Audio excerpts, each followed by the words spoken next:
नमस्कार, आप देख रहे हैं TV9 भारतवर्ष। मैं हूं आपके साथ प्रीति रघुनंदन। ममता बनर्जी ये वो नाम है जो इस हफ्ते सियासत की दुनिया का केंद्र रहा। बगावत की पार्टी में बगावत लगातार आगे बढ़ रही है। ममता इस बात से परेशान है, लेकिन क्या ये बागी कामयाब हो पाएंगे? क्या लेफ्ट की सरकार उखाड़ फेंकने वाली ममता की राजनीति खत्म हो चुकी है? ममता बनर्जी को करीब से समझने और उनके पलटवार करने की पर्सनालिटी उन्हें अलग बनाती है। ममता की सियासत समझने के लिए स्पेशल शो देखिए न्यूज मेकर। UEM जयपुर एक आदर्श लक्ष्य है। भावी छात्रों के लिए अच्छी नौकरी, भविष्य के लिए तैयार कौशल के साथ अच्छी शिक्षा। আমরাই জিতবো এই 26 সালে আগের বারের থেকে তৃণমূল আরো বেশি সিট পাবে, এটা মাথায় রাখুন। এটা বিজেপি আমাদের উপর যত অত্যাচার করবে তত ভোট বাড়বে। दुनिया अगर एक रंगमंच है तो राजनीति इस रंगमंच का रियलिटी शो है। और जितने मोड़ पिछले एक हफ्ते में इस राजनीति में आए हैं, उतने तो शायद किसी रियलिटी शो के पूरे सीजन में नहीं आते। ममता बनर्जी के जो अपने थे अब पराये हो चुके हैं, और जो पराये थे उनसे समर्थन की दरकार है। ममता बनर्जी की लड़ाई आखिर क्या है?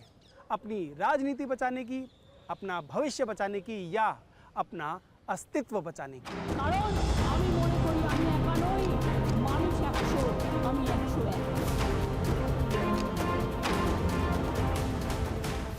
ममता बनर्जी ने अपनी सियासी जिंदगी में इतनी मुश्किल लड़ाई शायद तब भी नहीं लड़ी होगी जब वो बंगाल में लेफ्ट के गढ़ को चुनौती दे रही थी।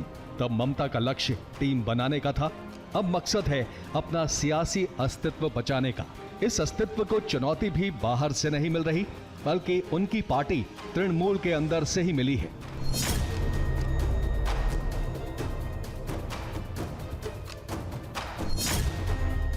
ममता को इस लड़ाई का अंदाजा भी नहीं होगा। पश्चिम बंगाल के चुनाव परिणाम को 100 दिन भी नहीं हुए हैं और 100 मुसीबतें कभी बंगाल की शेरनी कही जाने वाली ममता दी के सामने खड़ी हो चुकी हैं। इन मुसीबतों में सामने से प्रहार भी है तो पीठ में खंजर भी। जो साथी थे वो बागी हो गए हैं। जो ममता के पीछे चलते नजर आते थे, ममता से पीछा छुड़ाने लगे हैं।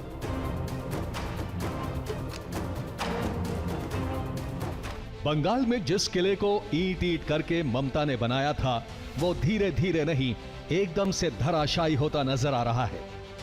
मैं बहुत सह लिया। ऐसा जो विश्वासघात बोलता है उनको ये याद रखना चाहिए कि मैं 2011 में ममता बनर्जी मुख्यमंत्री बनने का बाद यहाँ नहीं आई। मैं 40 साल से यहाँ लड़ रही हूँ। मैं कौन से पार्टी में रहूंगी, मेरी राजनीति क्या रहेगी, एक लोकतंत्र और फ्री देश में वो मेरा डिसीजन है। अभी भी तृणमूल में बहुत सारे सांसद हैं और बहुत सारे विधायक हैं, उनसे पूछिए। मैं तृणमूल छोड़ चुकी हूँ। अभिषेक बंदोपाध्याय का जो संगठन लोग बोलते हैं, उस संगठन में बंगाली में आप जानते हैं संघ का मतलब क्या है, गठन का मतलब क्या है। उसमें संघ है मगर गठन नहीं है। क्विज मास्टर का प्रेरोगेटिव है कौन किधर बैठेगा, मगर हालात ऐसा चल रहा है कि क्विज मास्टर को शायद 2029 में मौका ही नहीं मिलेगा पार्लियामेंट में जाकर ये क्लाउनगिरी करने का। बंगाल की सियासत में उबाल चुनाव नतीजों की तेज आंच से आया या खिचड़ी बहुत पहले से धीमी आंच पर पक रही थी? इसका अंदाजा लगाने के लिए कुछ बयानों को देखना होगा। इस टाइम में हम दीदी का पास खड़ा है, लेकिन इन्हें इतना एरोगेंट किसी को रेस्पेक्ट नहीं करेंगे। मर्जी माफी, इसको सराओ, उसको रखो, इसको सराओ, उसको रखो। सिर्फ एक ही आदमी दल चलाता है, एक तो पर्टिकुलर स्टाइल में जिसको हम लोग कॉर्पोरेट स्टाइल बोलते हैं, और उससे दल चलाया जाता है। दल के इतने पुराने नेता, किसी से भी कोई सजेशन नहीं लिया जाता है। तो इस तरीके से आप जब चलने लगते हो तब आप जमीन से दूर हो जाते हो। आप वो अभिषेक बनर्जी दल जिस तरीके से चला रहा है, इस तरीके से दल नहीं चल सकता है। सतह से देखने पर यह हार के बाद की भगदड़ नजर आती है, लेकिन तृणमूल पार्टी में असल में ये जंग पार्टी के भविष्य की राह के लिए है। ममता बनर्जी लंबे वक्त से पश्चिम बंगाल की सबसे बड़ी नेता रही। तृणमूल के बागी भी ममता बनर्जी पर सवाल नहीं उठा रहे हैं। सबसे ज्यादा हमला हो रहा है टीएमसी के लोकल लीडर्स और इस चेहरे पर।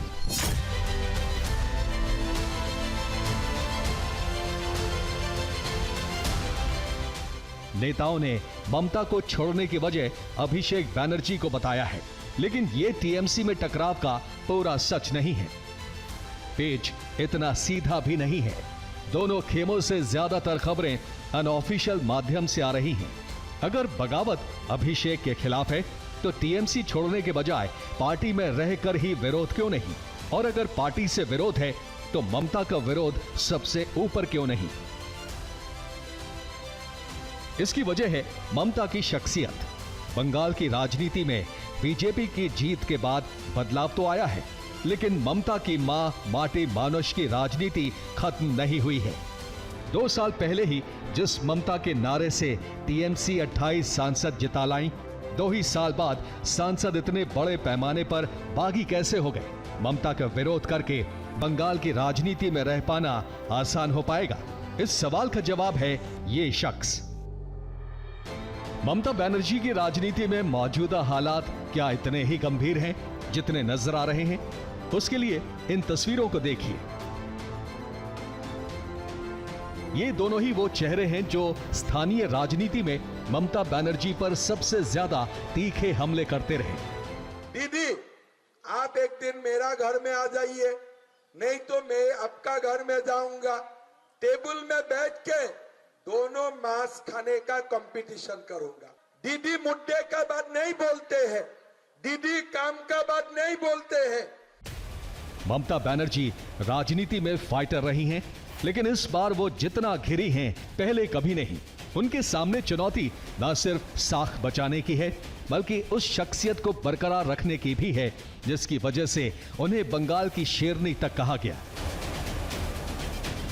दांव पर सिर्फ पार्टी नहीं है, बल्कि टीएमसी का नाम, उसकी पहचान और समर्पित वोट शेयर भी है। तृणमूल का मतलब होता है ग्रास रूट, जो उनके चुनाव निशान पर भी नजर आता है। महाराष्ट्र में पहले भी ये एक्सपेरिमेंट होकर कामयाब हो चुका है कि पार्टी का निशान बागी ले जाएं। शिवसेना और राष्ट्रवादी कांग्रेस की ही तरह टीएमसी के सामने भी चुनौती सिंबल, पार्टी हेडक्वार्टर बचाने की है। 2024-25 के फाइनेंशियल ईयर में टीएमसी को 219 करोड़ से ज्यादा का चंदा मिला था। 36 क्षेत्रीय पार्टियों में यह टीडीपी के बाद दूसरा सबसे ज्यादा राजनीतिक चंदा था। इससे पिछले साल टीएमसी को 184 करोड़ से ज्यादा का दान मिला था, जो किसी भी रीजनल पार्टी में सबसे ज्यादा था। इसके अलावा उसके एफडी पर 33.65 करोड़ का ब्याज भी पार्टी की कमाई में था। 2023-24 में टीएमसी की कमाई 646 करोड़ से ज्यादा थी। सुप्रीम कोर्ट के इलेक्टोरल बॉन्ड को असंवैधानिक बताने से पहले अप्रैल 2019 से जनवरी 2024 तक टीएमसी ने 1609 करोड़ से ज्यादा के इलेक्टोरल बॉन्ड कैश करवाए थे, जो राजनीतिक पार्टियों में दूसरा सबसे ज्यादा था। यह ममता की राजनीति का ही कमाल था कि एक क्षेत्रीय पार्टी को इतना दान मिला। ममता बनर्जी ने अकेले ही लेफ्ट और कांग्रेस को बंगाल से दूर कर दिया। ममता बनर्जी की राजनीति समझने के लिए हमें थोड़ा पीछे जाना पड़ेगा। बंगाल लेफ्ट का गढ़ था और 9 साल की उम्र में अपने पिता का साथ छूटने वाली ममता बनर्जी 15 साल की उम्र तक आते आते एक छात्र नेता बनती जा रही थी। उन्होंने स्टूडेंट परिषद यूनियंस जैसे एक पार्टी भी शुरू की, लेकिन असल छाप तब छोड़ी जब वो कांग्रेस का विरोध कर रहे जयप्रकाश नारायण की कार पर चढ़ गई। जेपी की कार पर डांस करती ममता बनर्जी का ये तेवर सिर्फ अखबार नहीं, राजनीति पर भी छप गया। उन पर कई नेताओं की नजर पड़ी। 1977 में जब प्रधानमंत्री मोरारजी देसाई कोलकाता आए तो इंदिरा हाशिए पर थी और जनता पार्टी का दबदबा था, लेकिन ममता बंदोपाध्याय मोरारजी देसाई को काले झंडे दिखाने पहुंच गई। बंगाल कांग्रेस के अध्यक्ष सुब्रत बनर्जी इस लड़ाका लड़की से प्रभावित हुए। 1984 में इंदिरा गांधी की हत्या के बाद हुए आम चुनाव में सुब्रत बनर्जी की पैरवी पर ही ममता को जाधवपुर से टिकट मिला और उनके सामने थे लेफ्ट के दिग्गज सोमनाथ चैटर्जी। पहले ही लोकसभा चुनाव में ममता ने सोमनाथ चैटर्जी को हराकर सबको चौंका दिया। ममता बनर्जी राजनीति की जायंट किलर के नाम से दिल्ली में मशहूर हो गई। हालांकि 1989 के अगले लोकसभा चुनाव में वो हार गईं।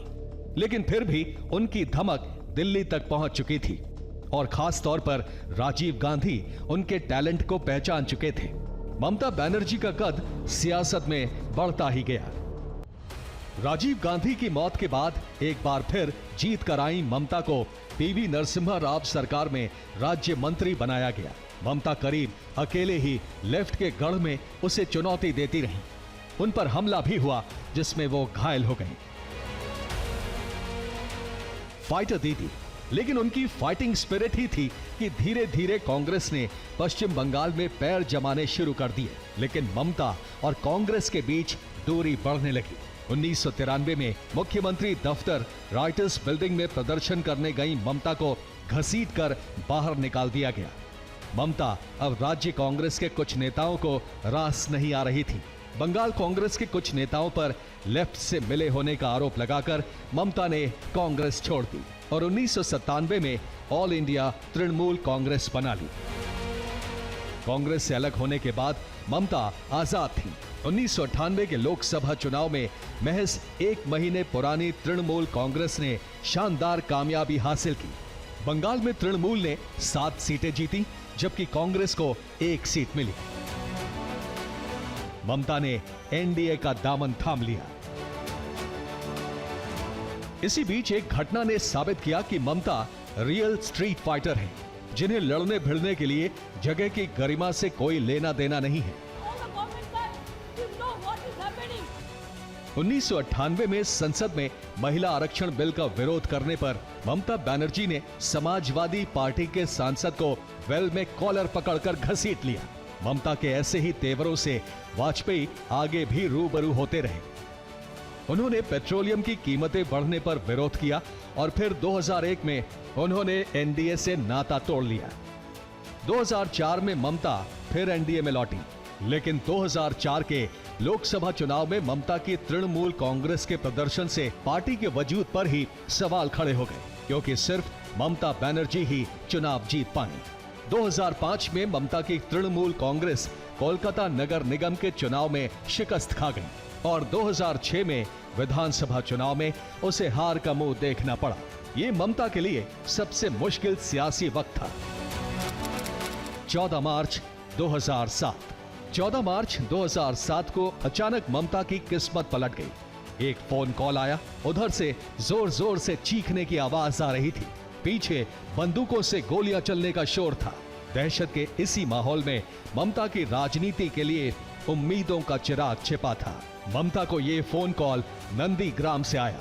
नंदीग्राम में स्पेशल इकोनॉमिक जोन यानी सेस के लिए बंगाल सरकार ने 10,000 एकड़ जमीन अधिग्रहित की थी। गांव वालों ने विरोध किया तो लेफ्ट सरकार ने पुलिस के 4,000 जवान भेजकर बंदूक की भाषा में बात की। इस गोलीकांड में 14 ग्रामीण मारे गए, 70 से ज्यादा जख्मी हुए। नंदीग्राम से ममता की मां माटी मानुष की सियासत की बुनियाद पड़ गई। नंदीग्राम ने ममता को बंगाल का महानायक बना दिया। तांत की बंगाली साड़ी, पैरों में हमेशा हवाई चप्पल, कंधे पर सूती का झोला, न मेकअप और न गहने पहनने वाली ममता की पहचान अब लेफ्ट के विकल्प के तौर पर होने लगी। कोलकाता के काली घाट के 10 बाय 10 का उनका घर बंगाल की उम्मीदों का आशियाना बन गया। पेंटिंग्स और कविता लिखने की शौकीन ममता को बंगाल के बुद्धिजीवियों का समर्थन मिलने लगा। ये क्रांतिकारी बदलाव था जो ममता को परिवर्तन की ताकत दे रहा था। ममता ने पैदल मार्च से लेकर नंदीग्राम जाने की जिद तक बुद्ध देव भट्टाचार्य की लेफ्ट सरकार को नाको चने चबवा दिए। इस दौरान लेफ्ट कार्यकर्ताओं ने हमले भी किए, लेकिन ममता परिवर्तन के रास्ते से पीछे नहीं हटी। उनके हाथों मां माटी मानुष की ताकत आ चुकी थी। इसकी शुरुआत सिंगूर से हुई थी, जहां टाटा के नैनो कार प्रोजेक्ट के लिए बंगाल सरकार ने जमीन अधिग्रहण किया था। इस अधिग्रहण के विरोध में ममता ने कोलकाता के धर्मतल्ला में 26 दिनों की भूख हड़ताल की, जिसने उन्हें बंगाल की जनता के दिलो दिमाग में उतार दिया। सिंगूर और नंदीग्राम की कामयाबी के बाद ममता ने पीछे मुड़कर नहीं देखा। 3 दशक के सियासी करियर में ममता को जिस ट्रिगर की जरूरत थी, वो उन्हें लेफ्ट के जमीन अधिग्रहण के मुद्दे से हाथ लग चुका था।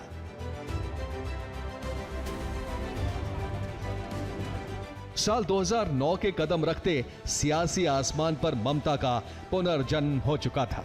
इसी बीच परमाणु करार पर यूपीए सरकार से समर्थन वापसी ने ममता के लिए टॉनिक का काम किया। 2009 के लोकसभा चुनाव से ऐन पहले ममता ने एनडीए का साथ छोड़कर यूपीए का दामन थाम लिया। 2009 के लोकसभा चुनाव में तृणमूल कांग्रेस के 19 सांसद चुने गए। इसके बाद 2010 में बंगाल के पंचायत चुनावों में तृणमूल कांग्रेस की कामयाबी ने लेफ्ट के लिए खतरे की घंटी बजा दी थी। बंगाल अब परिवर्तन मांग रहा था, इसलिए मनमोहन सिंह कैबिनेट में रेल मंत्री रहते हुए भी ममता ने ज्यादा वक्त कोलकाता में गुजारा। उन पर आरोप लगे कि वो कोलकाता से देश का रेल मंत्रालय चलाती हैं, लेकिन बंगाल की दीदी पर इसका कोई असर नहीं हुआ। मई 2011 में पश्चिम बंगाल विधानसभा चुनावों में ममता बनर्जी की तृणमूल कांग्रेस ने इतिहास रच दिया। 34 साल से बंगाल पर राज कर रहे लेफ्ट को ममता ने उखाड़ फेंका। बंगाल में लेफ्ट के लाल किले पर दीदी का हरा लहर सवार हो गया। कोलकाता से दिल्ली तक ममता ने यह तय कर दिया था कि वो सियासत में 1 इंच जमीन भी विरोधी लेफ्ट को नहीं देंगी। इसलिए जब तृणमूल नेता और रेल मंत्री दिनेश त्रिवेदी ने किराया बढ़ाया तो ममता कोलकाता से तमतमा कर दिल्ली पहुंच गईं और मनमोहन सिंह को मजबूर कर दिया कि वो अपने मंत्री से तत्काल इस्तीफा लें। ममता बनर्जी के सामने भी आज वही चुनौती है जो कभी एक वक्त इंदिरा गांधी के सामने हुआ करती थी। इसी 7 जंतर मंतर पर कांग्रेस का मुख्यालय हुआ करता था, लेकिन पार्टी ने इंदिरा गांधी को ही हटा दिया और इंदिरा गांधी के एड्रेस से 7 जंतर मंतर हट गया। इसके बाद बार बार टूटते जनता दल का एक धड़ा जनता दल यूनाइटेड आखिरकार इसी 7 जंतर मंतर पर अपना दफ्तर बनाकर काम करने लगा। तारीख 12 नवंबर 1969, देश की सत्ता पर काबिज इंडियन नेशनल कांग्रेस 2 हिस्सों में टूट गई। एक तरफ थी तत्कालीन प्रधानमंत्री इंदिरा गांधी और दूसरी तरफ था कांग्रेस का सिंडिकेट यानी के कामराज और एस निजलिंगप्पा जैसे कांग्रेस के दिग्गज और पुराने नेताओं का गुट, जो इंदिरा गांधी को अपने इशारों पर चलाना चाहता था।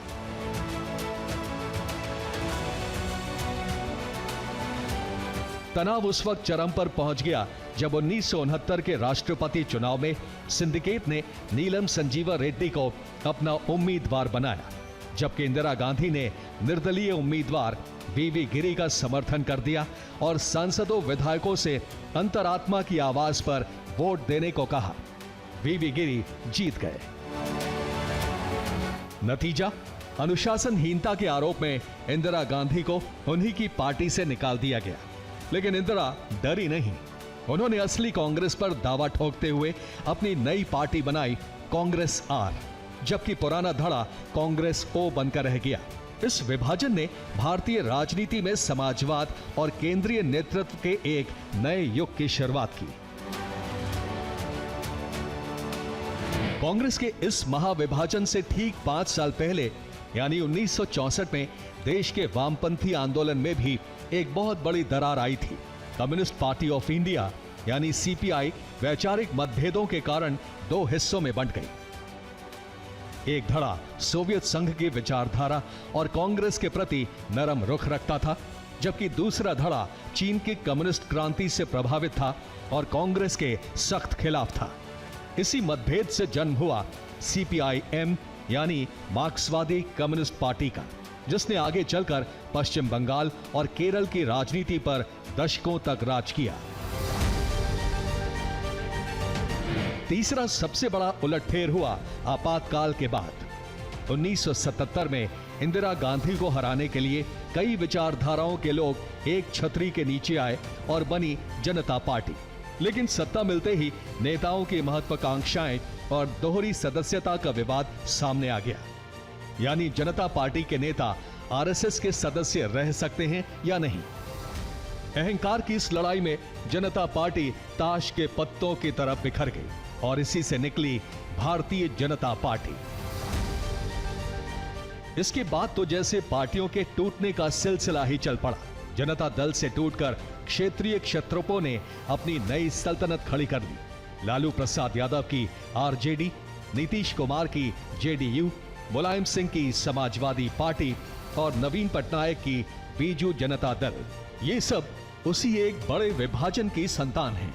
राजनीति में एक डाल से दूसरी डाल तक कूदना कोई नई बात नहीं है, लेकिन राजनीति क्रूर भी होती है, खासतौर पर बंगाल में, जहां की राजनीति शायद कई हिस्सों से ज्यादा क्रूर है। एक वक्त था जब ममता बनर्जी ने अपना पॉलिटिकल करियर कांग्रेस का हाथ झटक कर खड़ा किया था, और वही ममता बनर्जी एक समय चक्र पूरा होने के बाद फिर कांग्रेस के साथ खड़ी नजर आ रही हैं। क्या ये ममता बनर्जी के करियर का एक पड़ाव है या ढलान? इस सवाल के जवाब में भारत के राजनीति के भविष्य का जवाब भी छुपा हुआ है।